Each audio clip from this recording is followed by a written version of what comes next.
I'm just some sort of like worker ant that is fulfilling some sort of purpose, but within chaos.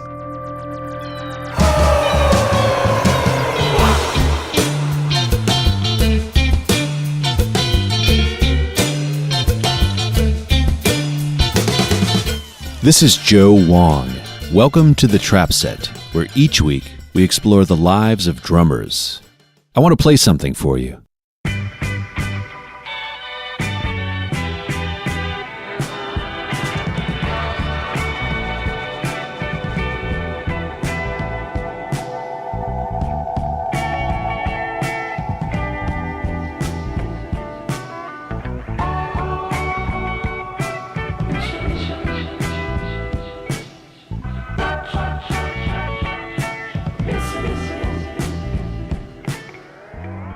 You're hearing Keeping You in Line by X-Rays, featuring my guest, Aaron Steele on drums. A child of New York City, Aaron's musical DNA comprises Latin gospel, hardcore punk, underground hip-hop, classic soul, and British pop such as Tears for Fears. He was a serious breakdancer with the NBK crew before turning his focus towards drumming. Over the past decade, his collaborators have included Chrome Sparks, Alice Smith, and Portugal the Man. Aaron's playing exudes joy. His experimental spirit, deep pocket, and his attention to sonic detail make him one of the most exciting young artists on the scene. I spoke to Aaron at Trap Set HQ in downtown Los Angeles.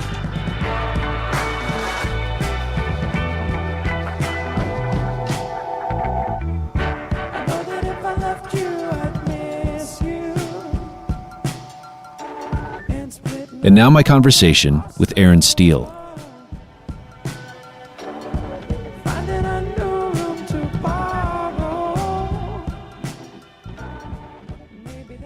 What's your earliest memory? I was actually talking to Jenny, my girlfriend, about this earlier today. My parents leaving me at a Chinese food restaurant. By mistake? Yeah. And it was in the hood too. It was crazy. So it was like, which hood? It was in Queens, in like Jamaica, Queens, in New York, and it was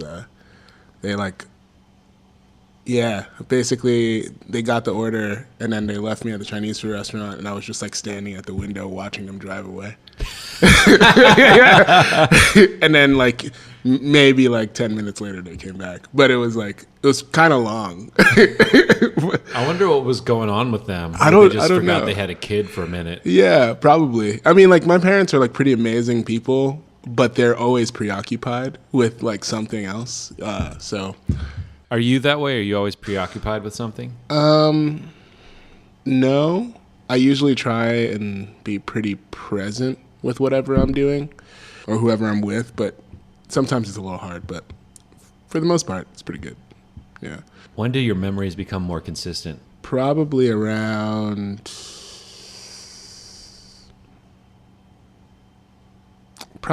like preteen area. I mean, like before that, it was kind of like all I remember is like church, you know. Well, how come that's all you remember? Because I was always in church, yeah. And your parents They're pastors, are yeah. both pastors? They're both pastors, yeah. At the same church? Yeah. Now, yes, they have always, like, basically, when I was a kid, like, my parents became pastors when I was around that age. Like, I was like 10 or something, 10 or 11. What did they do before that? My dad worked at the Plaza Hotel as like, I think he was a trash man there, but I'm not necessarily sure because he didn't really talk about work that much, but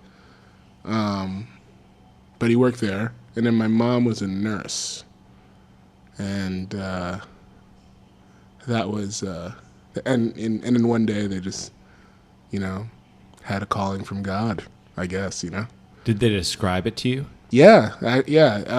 They're basically like, they like sat me and my older brother down, and I guess they talked to us about like they had this like some calling, I guess, to minister to other people and stuff like that.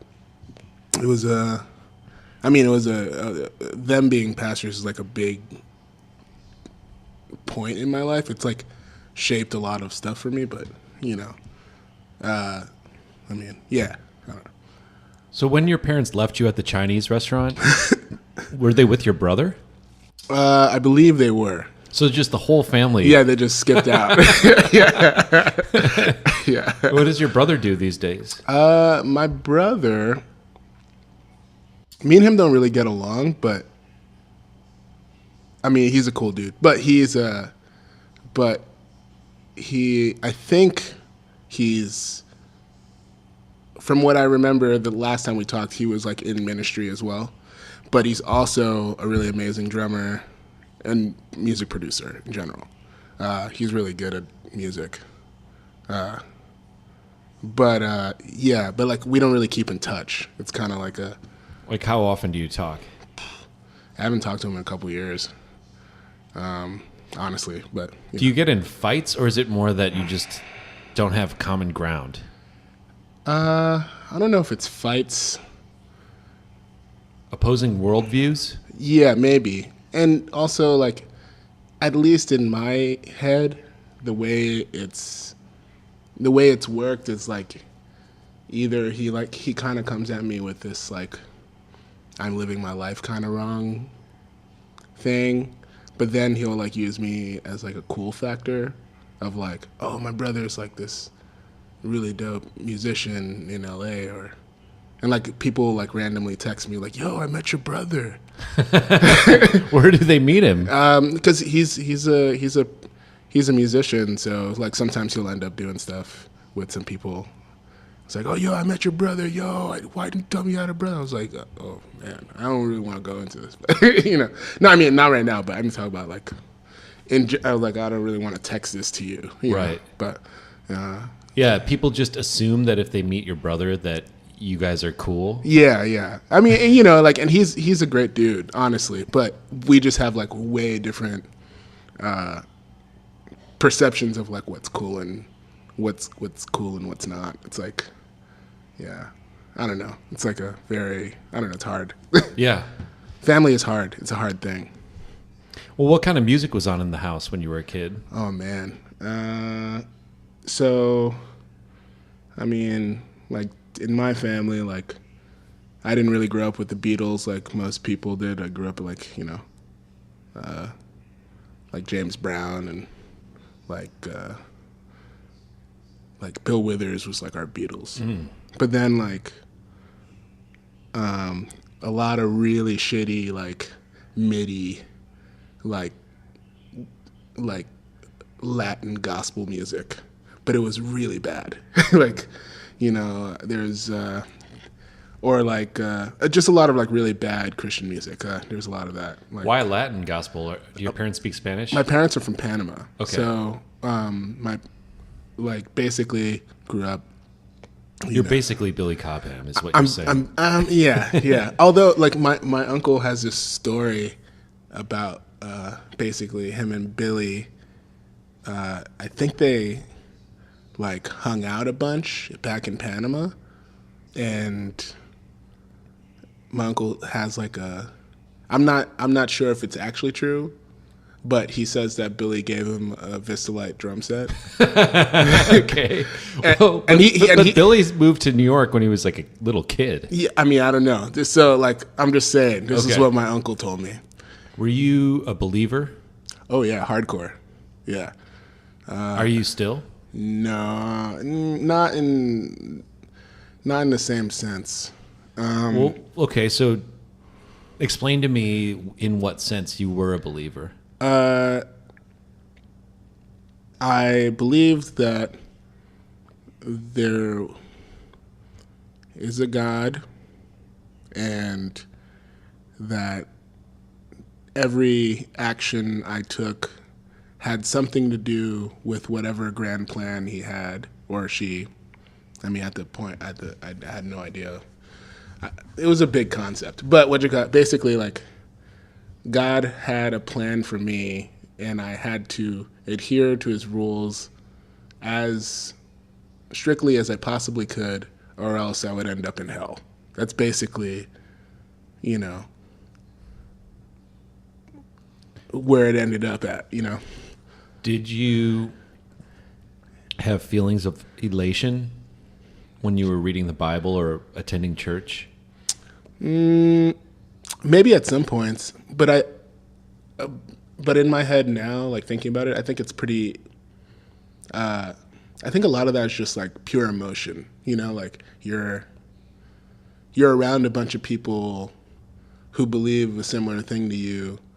It's like, I mean, and you know, basically just like the group consciousness takes you to a certain place, and then you get like overwhelmed with this feeling of whatever, like love or something, you know. Yeah, and that's powerful. It's really powerful, yeah. And potentially beautiful and potentially dangerous, too. Yeah. I think all of those things. Yeah.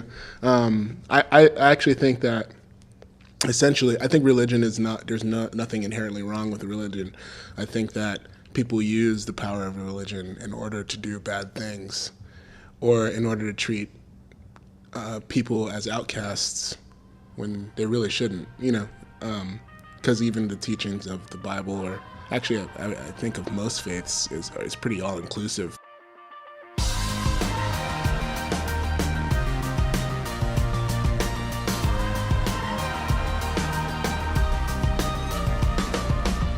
I'll call you when the lake is thawing, 'cause we're not swimming, clawing at the clouds.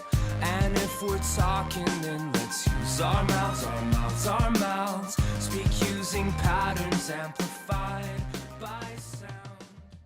The Trap Set will always be available for free, but we rely on donations from our listeners. Please visit our website at thetrapset.net and click donate. Subscribe to our show on iTunes, and if you enjoy what you hear, give us a review. Can you remember the first time you played drums? Yeah. It was at Tabernacle of Faith on 125th Street in Harlem. It was a church that my family went to, and my uncle just like let me get on the drums during like a worship service. It was a lot of fun.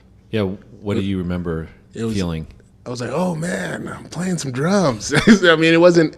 I mean, I started like that was our early memory, because that was like around the same time my parents left me at the Chinese food restaurant. But you know, when did you start becoming more serious about it? Probably when I was like 15 or 16. I was in like I had quit playing drums for a while, for a few years. And then some kids I was in school with asked me to play drums in their band. And then I ended up playing with them. And then I just kept playing with them, and it was like, oh yeah, it was great. And I met this guy named Kenny Grahowski, who right now is on tour with Brand X, which is insane. But he was playing at the church that my parents were pastors at. And basically I became his like mentee. Like I carried his drums around everywhere, and I just like watched him play. He never gave me a lesson once, but I learned basically everything I know from him. Can you think of something that you watched or learned from him that kind of encapsulates that experience? I sat in on a session, like a jam session he was having at the New School, which is where I ended up going to as well.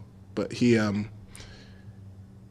it was just like a free improv thing, and he was like, somebody would play something and he would react right away, or like somebody would play something and he'd listen and be like, I'm not going to react because that needs space in order to do something. Like every choice that he made mattered, and that's something that I try to live by. It's really hard to sometimes, because you know, you're only human. Sometimes you want to do other, like I'm bored, let me do this thing. But you know, like he was always in the moment, in the music, and like the music mattered more than, you know, shredding face.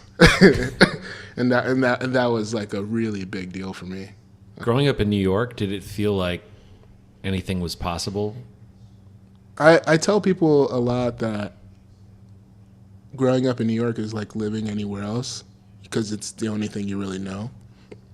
How did your taste start to evolve when you were a teenager? I know you got really into the hardcore scene. Oh, yeah. So tell me how that happened. It was because of that band I was playing in. It was like kind of a screamo band or a hardcore band. No, it was a screamo band.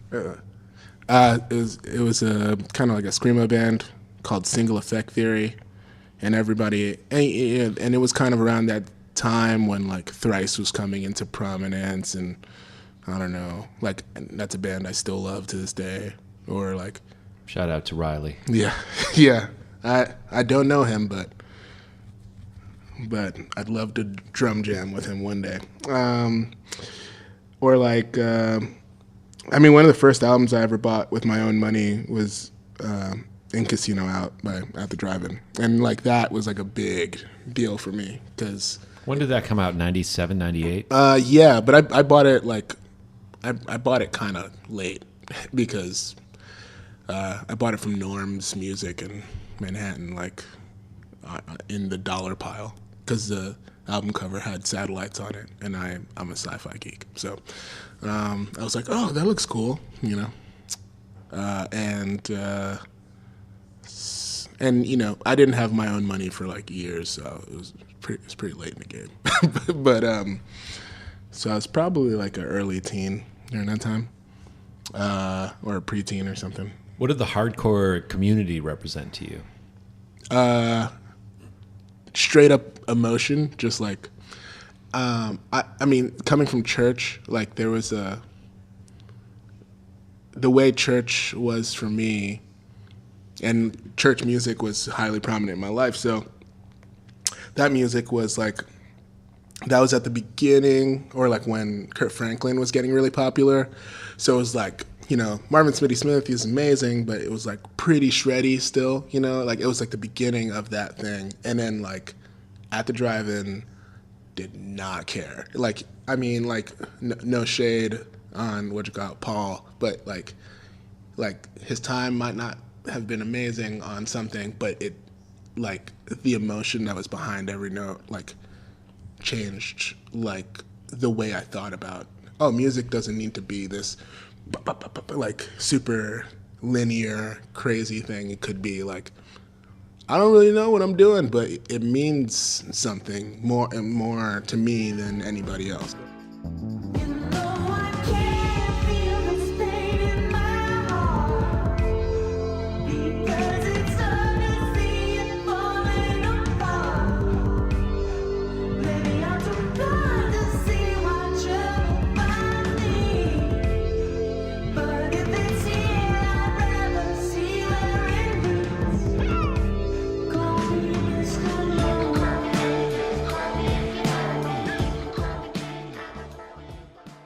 This episode of The Trap Set is brought to you in part by Colectivo Coffee, handmade coffee since 1993. Check them out online at colectivo.com.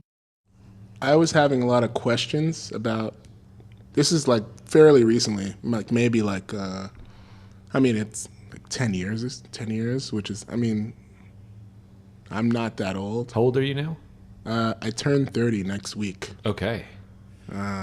So it wasn't 10 years ago, but it was like 2010, 2011. I was going to this church, and I started asking a lot of questions about like, because I was reading about like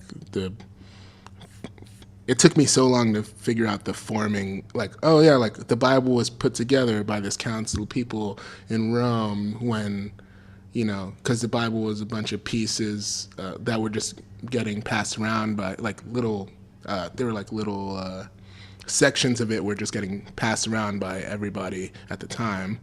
And there was a council that I think was put together by Constantine. I'm not exactly sure because I forgot, but and then he was like, okay, cool. What you got? Now that the Roman religion is Christianity, let's put together a book, a consolidated book and we choose which one of these which one of these books is actually real, depending on the cultural climate and what you got, class stuff, and I just started asking questions about that. I was like, hey, like, if we're living by this book and it's like be all end all, and it's in some places it's parables, but in some places it's like absolute rules. Why is it that we follow this thing if it was put together by men and men are flawed?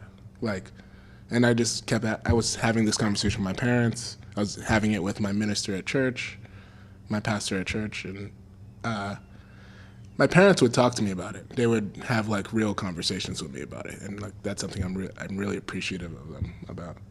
But then the pastor at the church was just like, it just is. You just you just have to believe that that's it. And I was kind of like, it kind of put me aback. And the music minister at the time at the church I was playing at is my friend Michael.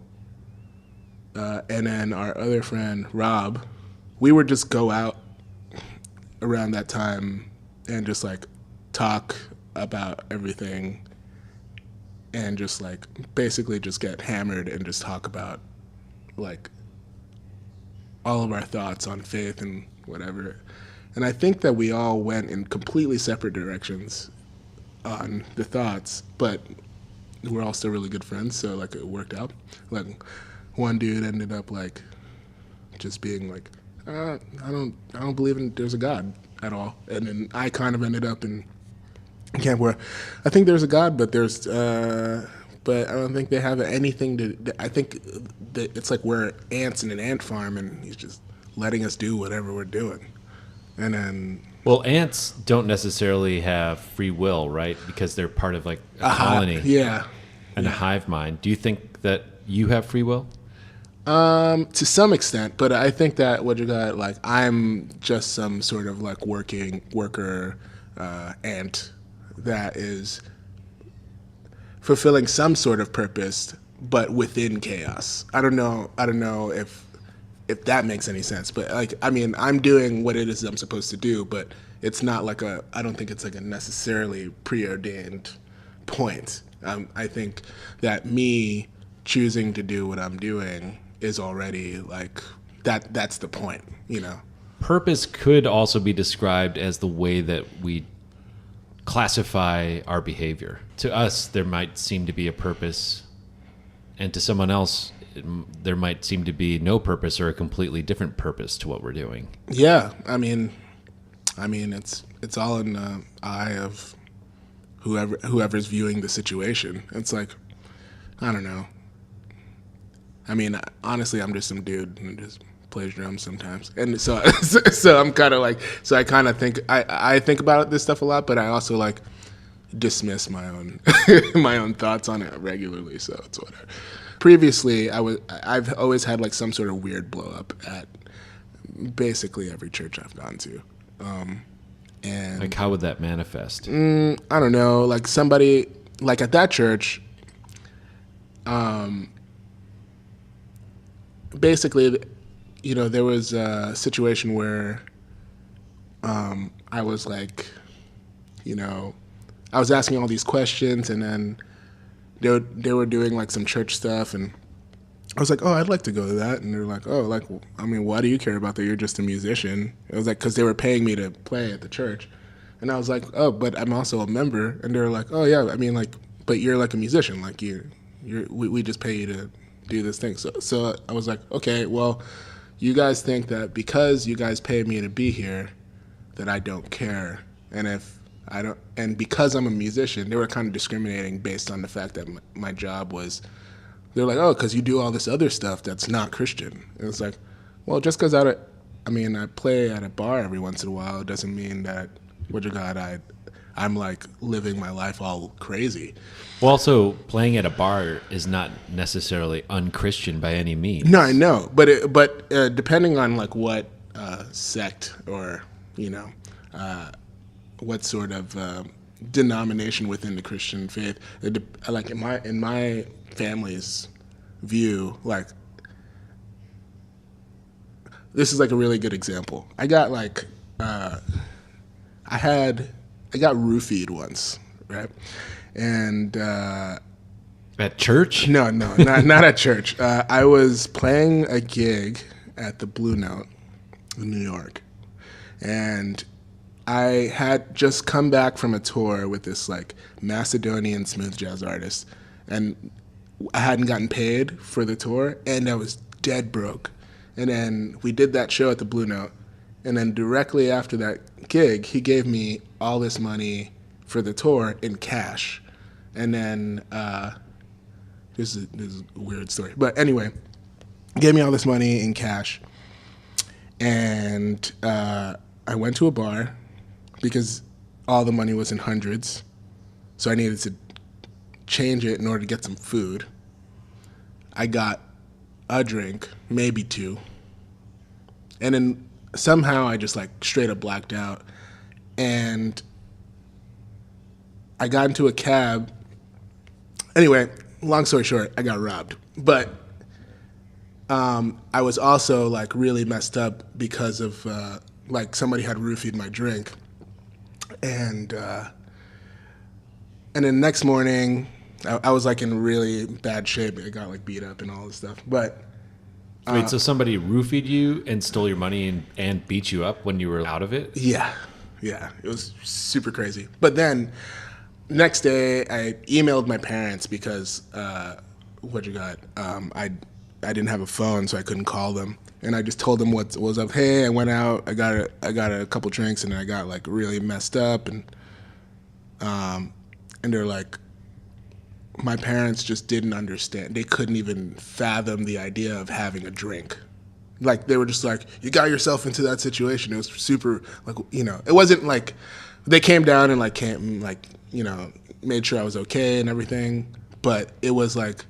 That's what you get for drinking alcohol? Sort of, yeah. But then on my birthday that year, my parents, instead of... Usually I'm at my parents' house around my birthday because it's around Thanksgiving, and they usually get me an ice cream cake. But that year, my parents, and my whole family was there, my parents got me like... really shitty bottle of wine. Nobody in my family drinks. Okay. So they just poured me a cup in a solo cup, and they were just like, all right, here you go. Like they were trying to be accepting. Yeah. But everybody in my family was just like looking at me like I was insane. Like while I was like taking this sip of like really bad red wine. And but doesn't Jesus drink wine in the Bible? Yeah. I mean, I think that's true as well. But I mean, like for it depends on like which denomination that you adhere to, and like because because you can do that in excess means you shouldn't do it at all. Yeah. So the underlying kind of philosophy behind that is that anything that could possibly tempt you, don't do it. Yeah. Which is insane. I mean, because like I wouldn't have I would never eat a burrito again. Yeah, no, that's what I'm saying. Or a chip. Man, I do so now. Like life is like totally open for me. Like I'm so happy now. Did your parents come out of a alcoholic family or something where religion helped them kind of escape that? I don't think so. I don't know my grandfather on my dad's side. And on my mom's side, I remember my grandfather. But he seemed like a real chill dude. He made the best chicken. It was like, and he was super chill. And my grandma she is also a minister. She has like well, for years she had her own radio show in Panama where people would call in and ask about their faith, and it was like it's a family business, like, and I'm like the only one that is not in it. But just think, if you come back around to it, you'll have the most powerful story of all. Yeah, no, yeah, I mean, no, I mean, yeah, there's no way that I'm gonna do that, but at least, I mean, well, never say never, but what you got, you know, I'm really psyched on where my life is right now. Was it painful for your family and for yourself when you kind of made the choice to distance yourself from the church? I think it's still painful for my family. For me, it wasn't painful. It was pretty liberating because I got to the point where I was like, okay, because I mean, I would, like, anything I would do, I would judge it through the scope of like this really strict church thing that I don't think has to do with anything with Christianity. Honestly, I think it's like a very specific like church, like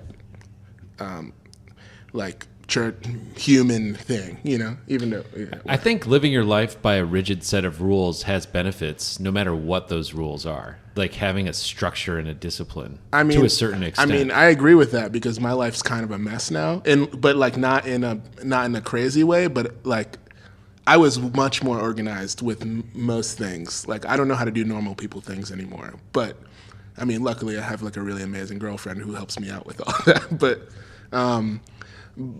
But I think part of, I mean, that's neither here nor there, I guess. Well, once you open yourself up to the possibilities of existential dread and you're kind of assuming, okay, maybe nobody's in control. Maybe it is chaos. Yeah, I mean, that's a lot to fathom. That's a lot to think about. Yeah, but I mean, I think that maybe I find a little bit of comfort in that because in the chaos. Yeah. I mean, maybe that's an influence from living in New York or growing up in New York. It's like, shit's crazy, but everybody's cool. But there's a system to New York, for sure. Yeah, there is. But I mean, comparatively to everywhere else, people don't understand the system. And I think that even within chaos, there's like these little blips of, you know, uniformity that happens. I mean, if we want to go in that sense, I feel like if chaos formed the universe from like Big Bang cosmos craziness, then fuck, man, like I think chaos is pretty cool. Yeah. You know? And I think our brains are evolved to create order out of chaos. I agree with that, 100%. And I mean, like, do you make your bed in the morning, every morning? I make my bed every other morning. Okay, so I see that says a lot about you, the wavelength that you're on. Yeah. I mean, I basically do it in order to keep Jenny happy, just because, you know, she's super organized and I'm very not organized, and somehow we are in a successful relationship.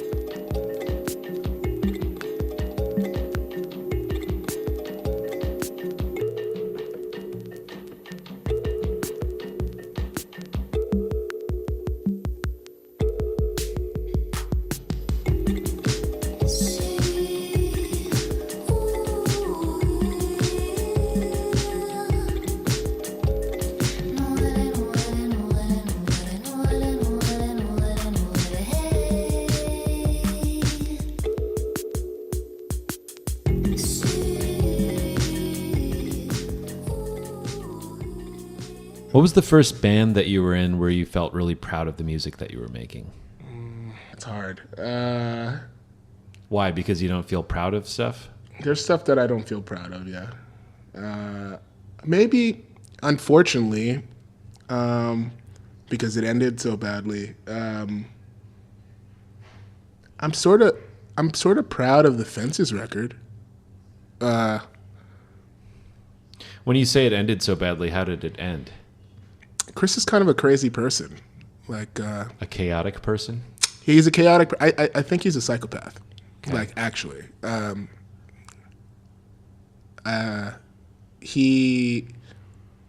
think he uses this could get a little deep, but I think he uses drug abuse as a kind of like he'll do something shitty, then he'll go on a bender and then blame it on the drugs. But he did the shitty thing before he went on the bender. So it's like, oh man, I was fucked up. But, anyway, but basically in that band, I was in the band for years without basically any money or anything, worked really hard on the record. Record was coming out. I was on tour with Chrome Sparks in Australia. They were like, oh man, like we got all this stuff. And I was like, great. And I was like, all right, well, let's just figure out rehearsals because like right now I'm on tour, but I can do all this stuff. And they're like, okay, cool, great. And then like a couple of days later, they're just like, oh, on Instagram, it's like, check out our new drummer. Didn't even tell me. It was like, and it's like, okay. I mean, like, that dude's actually really cool. Like, I forget his name, but he's a really cool dude. And for me, it wasn't like I was like, man, I worked really hard for years to make this happen. And cutting somebody out like that is, I mean, even if you didn't want me in the band, I'd rather you tell me. Or if you needed to go in a different direction for some other reason, I'd rather have an actual conversation about it. Yeah, so what's the lesson that you learned from that when you're moving forward? The lesson I learned from that was I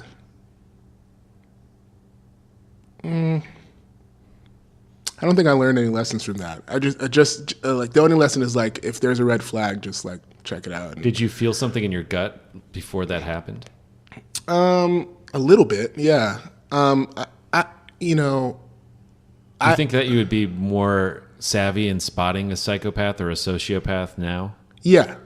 So that's something that you learned. That's I mean, it is something. I mean, but like, yeah, that's yeah. I do. I can spot them now, but that was a very specific thing because that was the first time that in a long time that I was like, okay, you're in a band, Because before that, I was just like playing gigs with people, and playing gigs with people is great. And I promised myself after like my high school band that I would never be in a band, and I was like, all right, let's try this, So after your high school band, you went to the new school. Yeah. What was your plan? I didn't have a plan.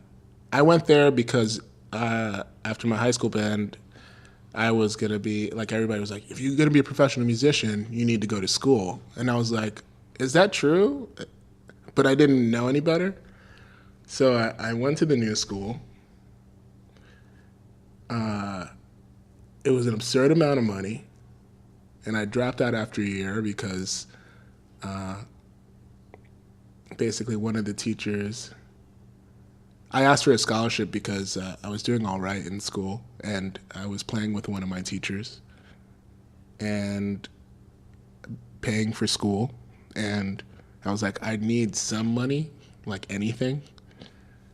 And the lady who was in charge of that, she says, we don't give scholarships to people who we don't think are going to be successful. And I immediately dropped out of school and I quit music for a year. That doesn't seem like something you'd want anybody at your school to say. No. I mean, like if you were in administration, yeah, and you heard about an employee saying something like that. Yeah, I mean, it was like it might have been one of the darkest things. Like I was like, then why did you even let me into school? Because we just wanted your money. I mean, it's basically just implying that the whole thing is a scam. Yeah, and it really, and that was the only school I applied to. Because it was, like my friend went there, and a lot of people who I play with now were people who I met through that guy Kenny, and it was like, oh man, this is the place where I really need to be. It's really close to like where I grew up, and the teachers are amazing. Like man, like I got to study with Chico Hamilton, like stuff like that, like jazz, like Jimmy Cobb, like stuff, jazz legends, and. What did you learn from studying with them in that environment? Chico's thing was really like, basically, you have to feel everything that you're doing. It's like you really have to like be inside of and own everything. And I feel like that's a lesson I learned constantly. It's like you have to really, really put yourself 100% into whatever note you're playing. Would you say that you're an inherently positive person?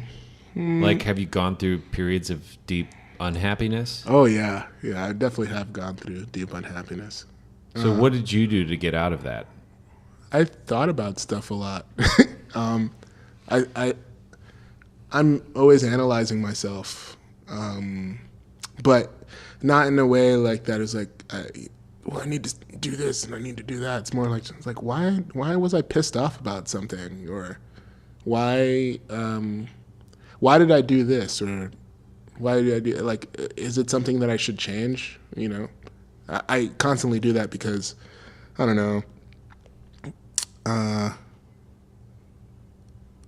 had like a girlfriend that I was like a really timid person for a while, like very timid, and I had a girlfriend that I was like absolutely in love with, and we had like a really bad breakup, and when we broke up, I got really sad and just like got really hammered for a few years and just like slept with everything, and in that time I got into this weird thing where the really crazy sadness ended up becoming like, oh, well, I mean, like, why am I sad? Or like, why did that relationship didn't work out? It was like basically because I gave all these concessions in the relationship and I didn't do anything for myself. So what do I need from myself?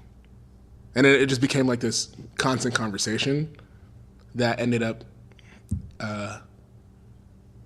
like creating a process for me mentally in order to just like deal with everything. And for the most part, I'm psyched.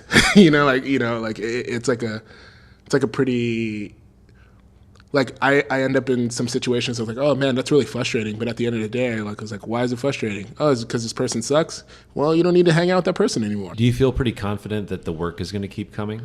Yeah, I'm pretty confident. I'm really lucky that I've played enough gigs with enough people that no matter, and like the genres are so vast that no matter if I have a few months off, somebody's gonna call me for a gig. It's like I might, like somebody's gonna call me for a gig, and usually when somebody calls me for a gig, there's like 4 other people that call me for a gig. I wonder why that is. I don't know. I experienced the same thing. Yeah, it's weird, man. I don't know. It's like some people think that when you're not desperate for work, then you project confidence, and then that attracts more work. Yeah, I mean, but I don't think I think I've gotten to a point where I don't think I'm ever gonna be desperate for work, just because even if I'm not making like the crazy amount of money, there's a certain base level that I'm gonna make all the time, because like studio session here, studio session there. I learned a long time ago I could live on very cheap. Like I was broke forever. I mean, basically homeless at a certain point. So it's like, it's fine. What do you mean when you say you were basically homeless? If it wasn't for some friends, I definitely would not have survived.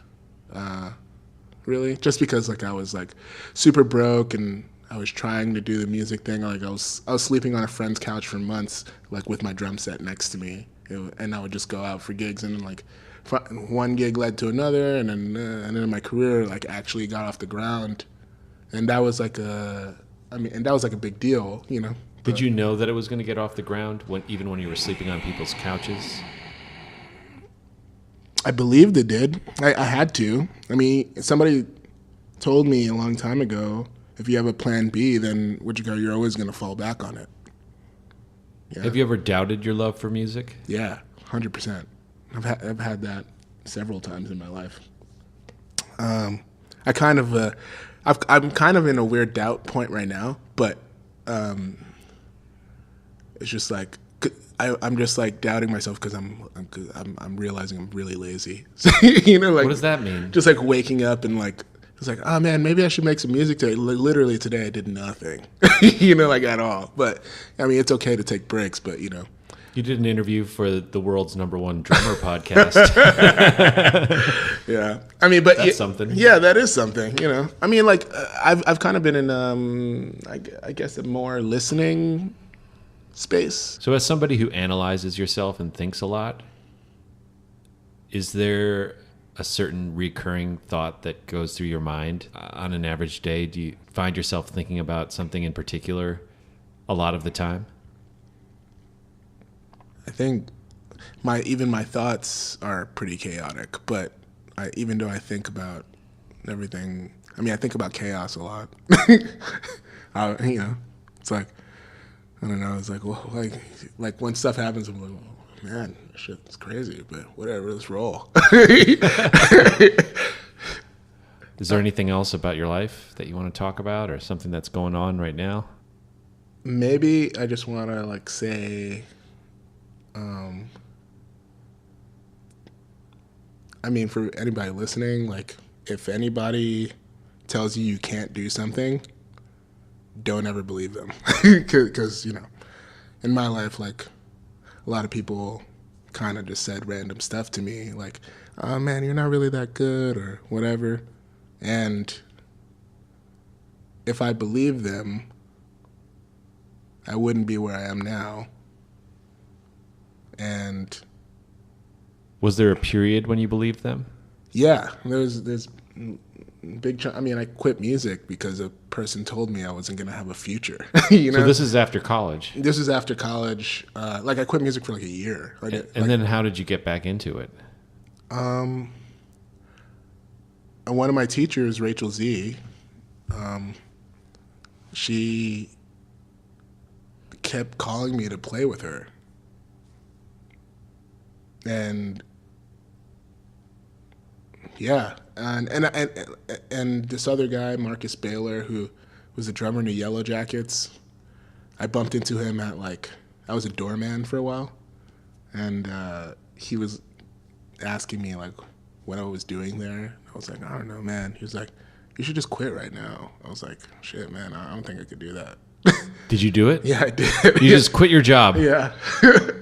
Then did Marcus at least buy you a drink or something? No, I mean, it was, at that point he had left, but Okay. Yeah, but so anybody that's listening to this, who's listening on headphones at their doorman job that they don't actually love, yeah, I mean, what do you want to tell them? I mean, maybe you should save some money, because I had some amazing friends that were willing to let me crash, and they believed in me enough. But I do think that if you're somewhere that you hate, you should just get the fuck out, because it's doing nothing for your life. It's only making you more miserable. But you have to find out you have to really look inside and find out what you want to do. It's and that's a hard thing. It's that's the hard thing to come and evaluate yourself enough to be and be honest with yourself and be shit, is this what I really love, or is just some shit that I'm doing cause, for a while I thought that I was just playing music because it was the one thing I knew how to do. And then I realized, oh shit, this is the only thing I actually love. It took a while, but it was oh man, I never get this feeling anywhere else, and this is the best thing ever. For me, I'm trying to rebalance the ratio of projects that I do that I like, but I'm doing it, I wouldn't do without getting paid. Yeah. And lowering those in favor of things that I really love, that are more risky. Yeah, I think that basically everything I do is pretty risky, except for that TV show that I play on. Well, I think that's a good place to end it. Yeah. Thanks, Aaron. Yeah, that's great.